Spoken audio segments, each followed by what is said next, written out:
Om Swastiastu, Kadek Swastika. Salam sejahtera buat kita semua. Semoga Kadek selalu sehat dan rahayu.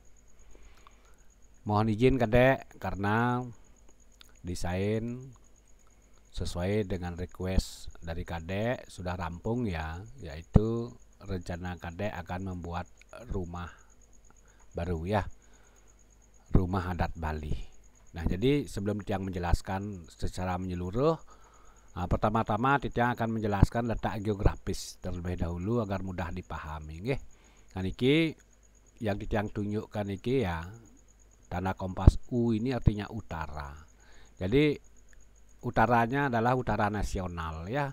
Ini utara, ini selatan, ini timur, dan ini barat. Nah, ini ada yang hijau ini HNDR ya.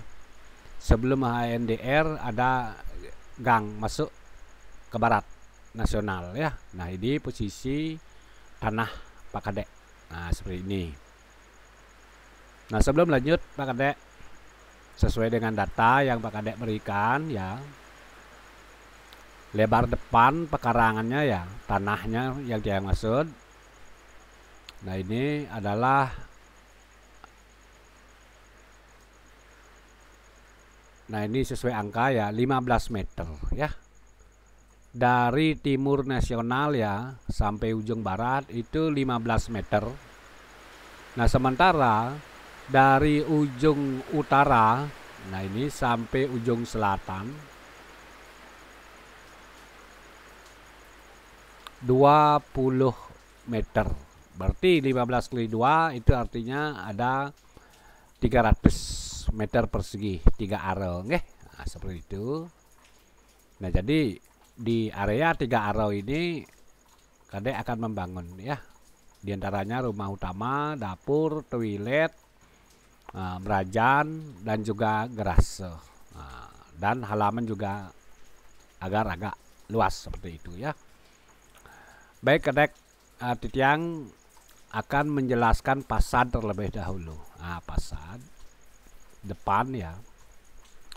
Nah, ini tentu untuk pembuatan temboknya ini Tiang tidak habiskan, kita mundurkan ya. Ini tembok. Kalau Tiang close tutup landscape-nya ya, landscape katakanlah ya, landscape yang tutup terlebih dahulu. Nah, ini jadi mundur dia ya, peruntukan landscape. Nah, itu kalau bangunan Bali itu disebut Astagfirullah, itu wilayah kalau di sini ya. Nah, jadi ini kita sebut wilayah propan seperti itu. Jadi di wilayah propan ini bisa kita tanami tanaman hias, landscape katakanlah. Nah, seperti itu. Mundur ya. Berapa mundurnya? Oke, akan yang ukurkan sekarang. Mundurnya 75 cm ya, harusnya 75 cm mundur dari batas utara. Nah, seperti itu, baru tembok ya. Oke, sekarang besok di samping tembok ya, ini ada gerbang katakanlah, gerbang. Oke, jadi lubang pintu masuk gerbang ini, lubangnya aja ya. Ini 4,15 meter ya. Jadi 4,15 meter ini sudah lumayan masuk mobilnya. Manupernya yang dia maksudkan ya, karena gang ini tidak terlalu lebar ya. Gang ini kisaran berapa ya. Jadi biar manupernya itu enak, jadi pintu masuknya harus kita lebarkan. Biar manuper mobilnya itu tidak terlalu susah. Itu yang saya maksudkan ya. Karena di sini untuk gangnya itu yang memasukkan di angka ini, di angka 4 meter ya, kita anggap saja, semoga aja benar nanti gang itu meter. Jadi sesuai dengan alat peraga mobil ini ya, masuk seperti ini nanti manupernya. Jadi tidak akan nyangkut atau tidak akan nyentuh gerbang. Nah, seperti itu ya, biar elah katakanlah, biar leluasa itu ya. Nah, belok di sini mobilnya, kemudian masuk sampai di halaman, kemudian lanjut sampai ke garase. Nah, untuk keluarnya nanti gangguin mundur nggih, mundur.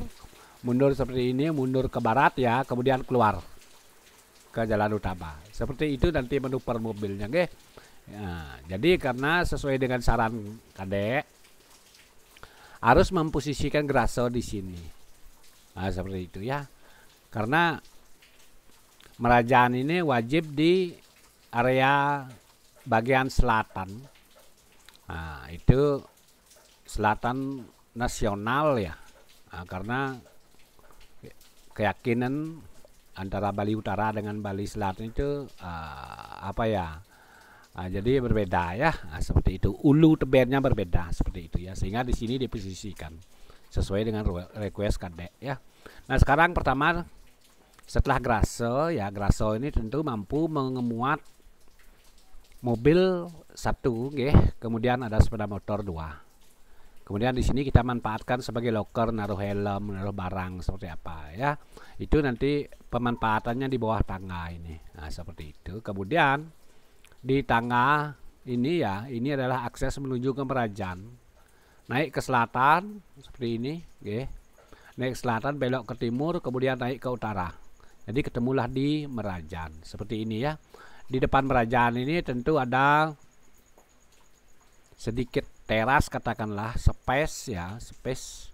Jadi agar kita bisa prepare nanti di sini ya, prepare untuk sebelum membanten. Nah, seperti itu ya, sebelum sembahyang. Jadi bisa kita prepare di sini biar tidak terlalu ngabing ya. Baru kita masuk atau ngeranjing ke Merajaan. Untuk Merajaannya sesuai dengan request Pak Kadek, di sini ada Rongtlu Kemulan, Ini kemulannya di sebelah timur. Tetap yang menjelaskan ini timur adalah timur nasional ya. Nah, seperti ini. Kemudian ini di Tenggara katakanlah, atau Klod Kangin, Padmo, Nyudut ya, seperti ini di sudut. Kemudian ada Taksu. Nah, seperti ini ya. Itu sesuai dengan request Kadek. Nah, itu mengenai Merajaan Kadek, Nah, jadi naik dari Graso ini ya melalui tangga ini ya. Nah, ini nanti ya. Kemudian di bawah tangga ini bisa kita manfaatkan, difungsikan untuk menyimpan barang dengan membuat loker di sini. Nah, seperti itu ya. Loker tempat-tempat barang. Sementara untuk Tugu Karangnya kita posisikan di sini. Nah, seperti itu ya. Nah, kita posisikan di sini Tugu Karangnya. Nah, seperti itu Kadek ya. Jadi untuk Tugu Karangnya ini sama sekali tidak ada atap naik. Memang los ya sampai langit. Nah, seperti itu ya, tidak ada atap sama sekali. Seperti itu Kadek untuk Merajaan. Oke, sekarang Titiang lanjut untuk rumah utama. Nah, jadi di rumah utama ini lantai 1 ya. Nah, seperti ini tampilan fasadnya, pisnya. Jadi memiliki 2 muka, ke timur dan ke utara. Nah, yang ke timur ini kita sebut saja pis utama, fasad utamanya ya, karena konsep atapnya ini adalah konsep tengok penyu istilahnya kalau Bali ya, terasnya ini ada keluar ini seperti ini ya. Nah, untuk apa namanya itu, untuk bordas katakanlah, seperti lantai dia ya ini ya. Seperti ini motifnya leher leher, baru nanti atap seperti itu ya. Ini tampilannya, modelnya ya. Seperti ini nah ini tampak belakangnya. Kemudian untuk tampak belakang itu habis tanahnya itu habis dipakai bangunan ya. Seperti ini. Begitu juga bagian selatan habis. Kemudian mundur 1 meter baru leher, baru atap. Seperti itu. Oke. Itu mengenai fasad ke timur ya. Nah, sementara untuk fasad ke utara, nah ini karena di sini ada pintu keluar, juga ada teras ya. Jadi biar lebih dekat ke dapur nanti. Akses ke dapur ya, ini dapurnya. Kemudian di belakang ini adalah toilet dan cuci jemur. Seperti itu. Nanti akan Titiang jelaskan. Kita fokus di rumah utama sekarang mengenai tata ruang Kadek tata ruang. Oke, akan Titiang delete sekarang untuk atap ya. Nah, ini atap rumah utama. Nah, atapnya Titiang delete dan ductnya ini ya yang delete. Jadi tinggal sekarang dari atas kita melihat ruangan. Nah, seperti itu ya. Masuk dari timur katakanlah ya, masuk dari timur, nyampe kita di living room, di ruang utama ya. Sesuai dengan request kadek. Nah, jadi agar ada 4 kamar tidur. Nah, seperti itu. Ini sudah Titiang buatkan 4 ya. 1, 2, 3, 4. Nah, 4 nggih. Coba saya hitung lagi sekali. 1. Nah, ini kamar 1 kita sebut. Ini kamar 2, ini kamar 3, dan ini kamar 4 ya. Untuk kamar yang di sebelah barat ini berjejer dia ya, 1, 2, 3 seperti itu. Nah, cuman ini yang paling gede, yang di sudut ini lebih gede. Karena apa? Karena agar ada akses masuk ke sini. Akses pintu maksudnya, nggih. Nah, niki kita sebut saja master room-nya di sini yang lengkapi dengan toilet. Nah, ada toilet dalam ya. Nah, seperti ini.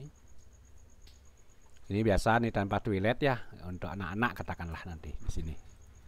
Ada orang tua 1 ya, nah, seperti itu. 4 kamar tidur. Sementara di sini adalah living room, ruang tamu, ruang keluarga katakanlah ya. Nah, kalau kita ke utara, nah, seperti ini, keluar bisa langsung ke dapur atau ke toilet cuci jemur. Seperti itu kadek mengenai tata ruang ya, tata ruang rumah utama. Nah, jadi di tata ruang rumah utama ini kalau yang jelaskan dari barat, ya jadi di sini ada ventilasi ya, pencahayaan jendela. Nah, terlihat ininya, Tugu Karang terlihat dari sini ya, terlihat. Kemudian dari sini juga terlihat ya, dari sini juga terlihat. Seperti itu. Untuk di ruang keluarga, di sini bisa nonton TV bareng bersama keluarga. Seperti itu Pak Kadek. Nah, di teras ini ya, tentu ini bisa dimanfaatkan sebagai santai juga bisa di sini duduk-duduk, nggih. Nah, seperti itu tentang rumah utama ya. Nah, rumah utama. Rumah utama sudah Tiang jelaskan ya. Jadi Tiang tidak usah lagi menjelaskan konstruksinya, karena konstruksi itu adalah standar ya. Itu sudah sesuai standar. Nah, seperti itu. Pasti Tiang buatkan sesuai standar nantinya. Oke. Kembali akan Tiang tutup sekarang dak dan atap ya. Nah, seperti ini. Sekarang Tiang jelaskan dapur, nggih. Oke, dapur tentu piece-nya ini berhadap-hadapan dengan rumah utama. Jadi di sini masih ada akses ya, lalu lalang. Nah, seperti itu. Kemudian di dapur ini kita lengkapi ya dengan gudang. Nah, jadi gudang ini fungsinya untuk menyimpan barang ibu-ibu. Nah, ibu-ibu itu banyak punya barang ya. Misalnya tempe, sokasi, sab, dulang dan lain sebagainya, itu nanti difokuskan di sini. Kita buat seperti lengatan istilahnya. Rak katakanlah ya, di sini bertingkat ya. Tingkat 4, tingkat 5. Jadi mampu menampung banyak barang. Itu pada dasarnya. Kemudian dapur sekarang. Nah, dapurnya seperti ini, dia dapurnya nanti ya. Nah, di dapur ada kompor biasa ya. Kompor, meja kompor, close apa maksudnya nih, ke wastafel, kulkas, seperti itu ya. Udah. Nike untuk dapur. Nah, seperti itu. Oke. Di belakang dapur nih ada toilet. Nah, ada toilet di sini ya, ada toilet. Jadi untuk menjelaskan toilet itu saya harus mengklus dapur dan nah, dari sini tampak dapurnya ya. Nah, ini tampak atas untuk pandangan dapurnya. Nah, kan yang delete dulu nih. Ini saya delete.